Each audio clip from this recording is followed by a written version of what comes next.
This is 7 News, the voice of the New England. Tonight, the third wave starts to bite as doctors urge people to protect themselves. Calls for more urgent action to keep foot and mouth out of Australia. I'm Daniel Gibson. Later on this news hour, John Barilaro accused of assault after a scuffle with a cameraman.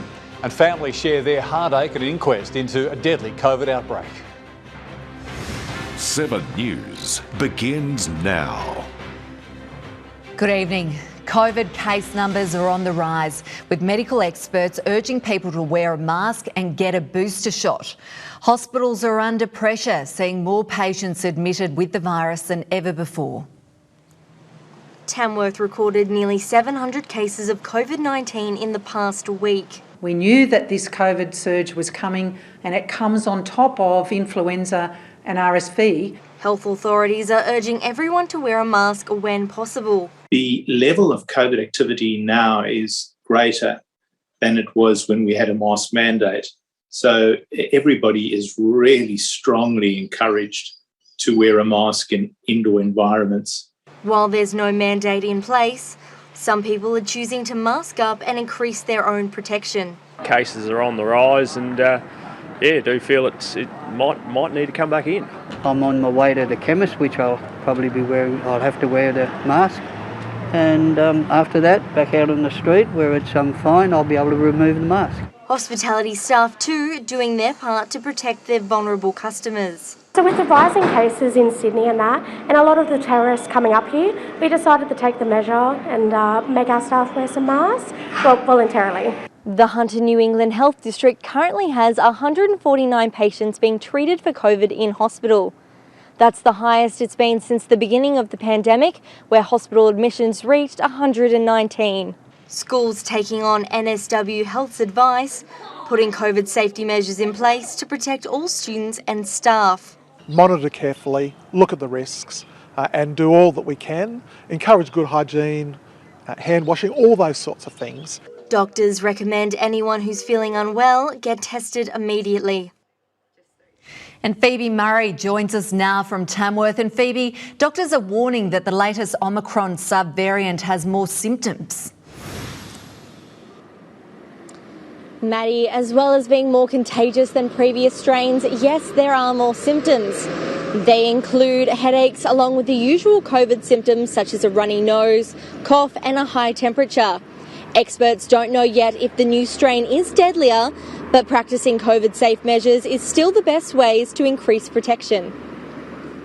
So if you've got a severe headache and you've got those cough and cold symptoms, please be on the lookout because that could be this new variant BA5. So wear a mask in enclosed areas and where you can't social distance. Thanks for the update, Phoebe. Phoebe Murray there. An emergency meeting between local leaders has been called to address serious understaffing at hospitals across the northern tablelands. Tony Ambrogetti joins us now from Tamworth. And Tony, what's happened? Maddie, yesterday Armidale Hospital was left without a doctor for 24 hours, putting the hospital on bypass and forcing emergency patients to travel over an hour to Tamworth Hospital. Other staff positions at the hospital, including a security guard, also went unfilled. On top of that, Inverell and Glen Innes hospitals have been left without doctors on a regular basis, forcing patients to travel and laying bare a system in crisis. Member for the Northern Tablelands will meet with mayors from across the region tomorrow to put a plan of action together. Hunter New England Health did not respond to our questions today. Thanks for the update, Tony. Tony Ambrogetti there. Biosecurity measures are being ramped up at the border to prevent foot and mouth disease reaching our shores. But farmers say the government is moving too slowly and more must be done. Farmers are frustrated at the slow pace biosecurity measures are being put in place to combat the threat of foot and mouth disease. And not have another talk fest where another month passes by and things aren't happening. Really need to have a circuit breaker now. It's been over 3 weeks since the Indonesian government first reported the viral outbreak. Last Friday, the Australian federal government announced the introduction of disinfectant foot mats, but they are still being rolled out. The response to some of these issues has been glacial, and it's been really, really disappointing and worrying for people who are involved in the livestock industry. The drop in confidence evident at Tamworth Livestock Exchange, numbers and prices dropping off compared to last month. The softening trend of the market, taking a bit of confidence out of it, and the people that aren't involved with the thing day to day, like the grass people, they're fueled by confidence and grass, and there's not much of either at the minute. As confidence drops, calls to close the border to Indonesia are growing louder. National Party MP Pat Conahan calling for an immediate 90-day suspension of non-essential travel to Indonesia. I think that conversation resonates really well in the bush. I don't think that's received in the same fashion in Sydney, and in the political space they don't want to entertain that idea. At least 70 countries around the world currently have outbreaks of foot and mouth disease. The federal government says closing the border only to Indonesia would be an own goal for the agricultural industry. Not something we're calling for, but in the face of inadequate responses in other areas, the closures may have to be an option. Tony Ambrogetti, 7 News. Consumer spending on discretionary items is on the downward spiral as households feel the strain from interest rates and high inflation. Some businesses are still reaping the benefits from school holidays and sporting crowds, but fear the impact is coming. Consumer spending on discretionary items is on a downward slide as households become more wary of what they purchase due to rising interest rates. I would absolutely expect that people are starting to pull back on eating out. They're the first things where people can make adjustments to as part of their budgets. The Australian Bureau of Statistics will announce its latest inflation figures on Wednesday, but big banks like Commonwealth and NAB have shared their own data. Things like eating out, recreation and general retail have seen the greatest drops. I would definitely say in the last month or two our lunches are starting to slow down a little bit. Nights are relatively okay. Tamworth's Williamsburg is fortunate to be able to rely on trade from visitors passing through the country music capital. Interest rates have been lifted by the Reserve Bank by 1.25% and is expected to lift the cash rate to at least 1.85 in August. It's putting a strain on households across the country. But some businesses are still enjoying the benefits of busy school holidays and crowds who come to town for sporting events. Escape Rooms Tamworth welcomed around 50 people on one Saturday, but they are concerned whether this downfall will worsen, affecting them in the next few months. Of course, people will pull their purse strings back for entertainment in general, but at the moment we haven't seen a decline. There seems to be no end in sight to rising interest rates and inflation, but businesses still have hope. We still need to get out and support the community. Yeah, there might be a few extra dollars here or there, so if you can just still come out, go out to the restaurants, go out to the bars. Rachel Holdsworth, 7 News. With the number of COVID cases continuing to climb, prompting calls for businesses to allow staff to work from home. For some, it's an easy adjustment, but others simply can't afford to lose that face-to-face contact. Big business is fueling the discussion of working from home again as COVID cases climb across the country. Companies like Telstra and Westpac are advocating remote working, and some local businesses are doing the same. All of our staff always have the option to work from home if they feel safer or if they're worried about their health. We prefer them to feel comfortable working. Companies like Woodley's Motors have already put protocols in place to limit the spread. We've been able to separate the administration staff and put them in different showrooms and places with low traffic. There are no mask mandates yet, but many businesses are deciding if they should put their own rules in place. If we get to a point where we think that masks should be mandatory and maybe they're not yet, we'll make that own decision. For institutions like the University of New England, employees are given the choice to work from home, but statistics show around 60% remain in the office. Health Minister Mark Butler has urged people to consider working from home to curb the rising cases of COVID and influenza. It has sparked many tough decisions in the workplace, but those who rely on face-to-face contact can't afford to put those measures in place. With retail, it's very hard for us. You can't gauge body language. You can't gauge certain things through Zoom. And it's funny, as an accountant, you might think, well, it's figures, but it's not. It's the whole aspect of everything. Rachel Holdsworth, 7 News.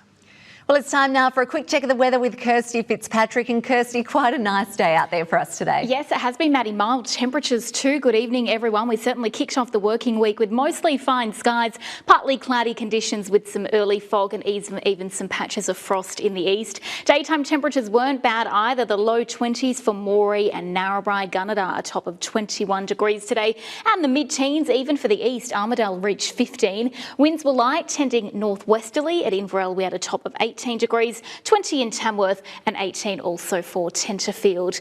Now, we are expecting a change to move through with some showers over the next couple of days. I'll have those details coming up later on, Maddie. Thanks, Kirsty. See you in a few minutes. Still to come in 7 News, a new report shines the spotlight on mental health in the bush and the organisations keeping those wheels turning in tough times. And later on this news hour, John Barilaro caught in a scuffle with a cameraman. Police now investigating, so could charges be laid? A state of emergency declared in California as a wildfire doubles in size overnight. And we reveal who'll be headlining the Commonwealth Games opening ceremony. Those stories and plenty more, we'll see you at 6:30. A landmark report into the treatment of mental health problems in Australia reveals the regions have been left behind. Many in the space have experienced the shortfall of services firsthand and say change is urgently needed. In 2018, Rhys Cummins hit crisis point and became one of too many to make an attempt on his own life.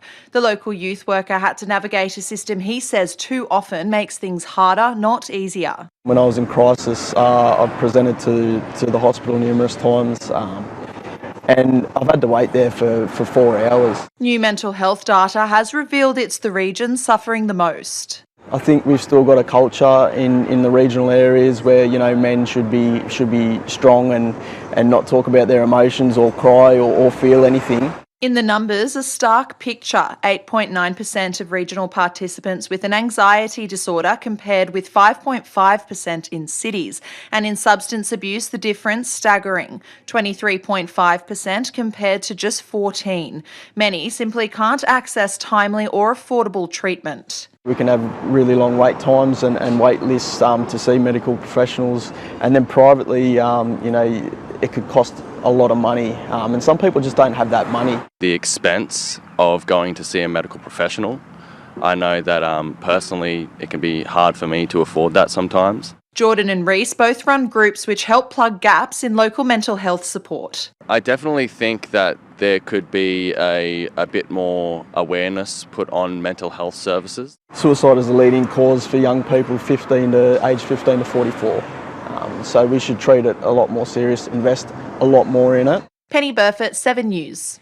Tamworth's Meals on Wheels has faced an influx of customers in the past 3 years due to the pandemic. But as the price of produce increases, they're being forced to raise their prices in order to survive. It's an uncertain time for many businesses. Pressure is mounting as they try to survive rising food and fuel prices, and not to mention an increase of the minimum wage and superannuation. Our food costs have gone through the roof. As of the 1st of July, our wages have gone up 5.1%, which includes the superannuation.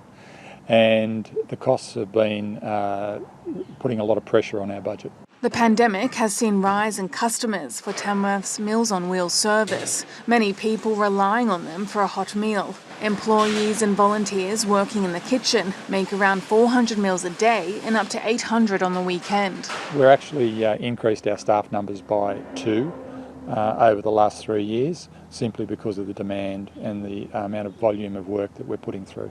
It costs a customer $7 for a meal and has been the same for 5 years. But rising costs have forced the charity to raise prices. We are looking at increases to cover the additional costs of running the service. We don't know at this point what they are. We will keep them to a minimum. Government funding provides Meals on Wheels around 42,000 meals a year, but they are expecting to reach around 80,000. The cost of some produce rising by more than 10%. Say $2 a lettuce up to $12 a lettuce.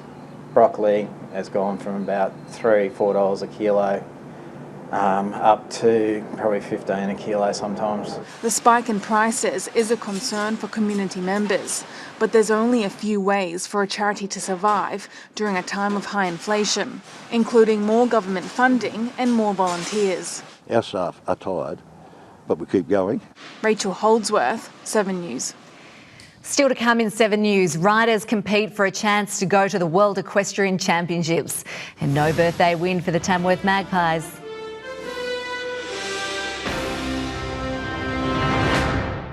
Tomorrow on Sunrise, $100 worth of petrol for only $1. The most extreme bargains are here and we will reveal the best deals. Plus, Curtis Stone is live in the kitchen with a simple, healthy and delicious winter meal. See you in the morning. Welcome back. The Armidale Blues have dampened the Magpies' 70th anniversary celebrations with a 41-12 whitewash.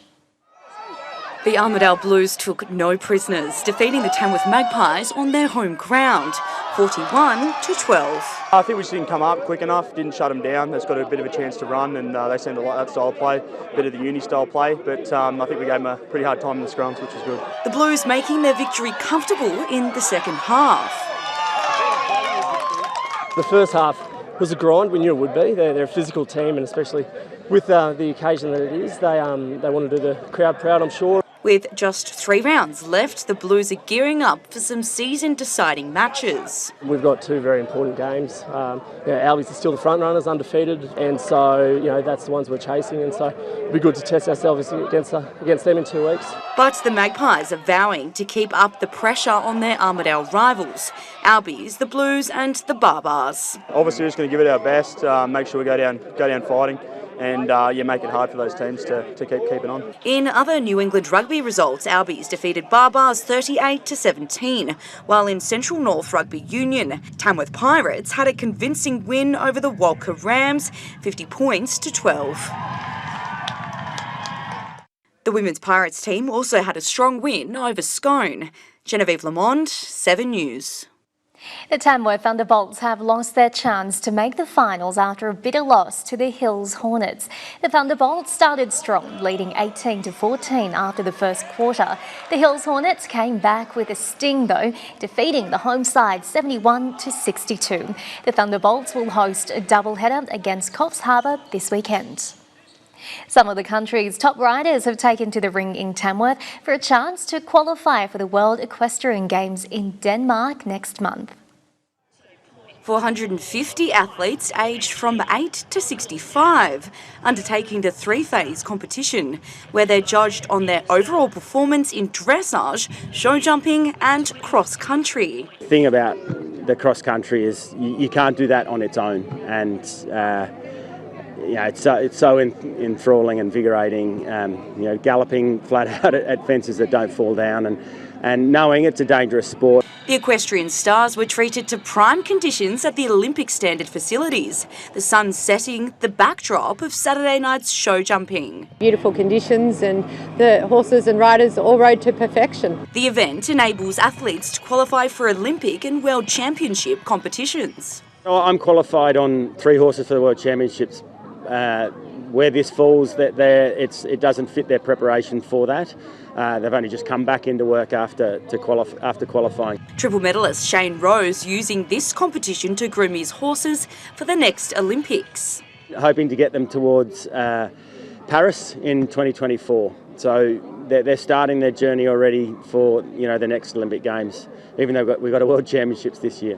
Attracting hundreds of riders from across Australia, injecting a much-needed boost into the local economy. With 450 riders, and that's pretty much 2.5 times the amount of people that come here to support the riders, it definitely brings money to Tamworth. The eventing concluding on Sunday with the competition's highlight, the cross-country championships. Genevieve Lamond, 7 News. Still to come in 7 News, we'll have your local weather forecast that's coming up next.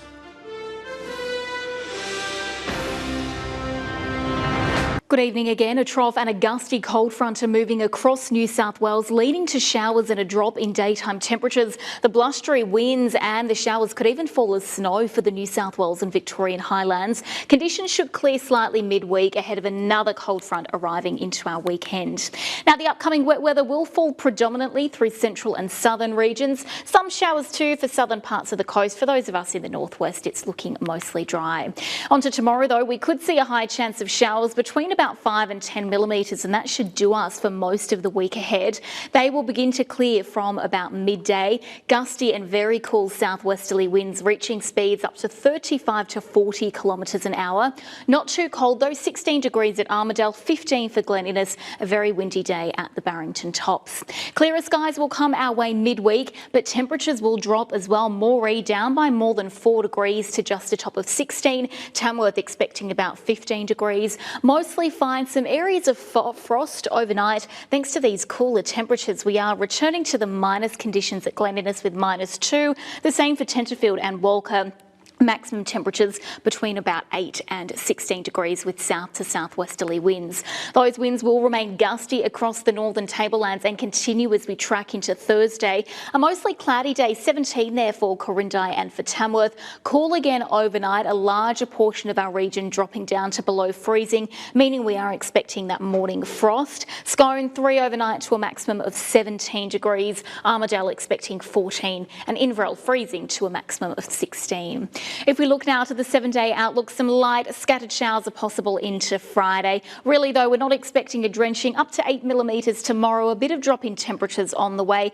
A bit of a mixed bag for the week ahead. We might need the umbrellas tomorrow, but then looks like it will warm back up again through the end of the week, Maddie. Good to hear. Thanks, Kirsty. See you later.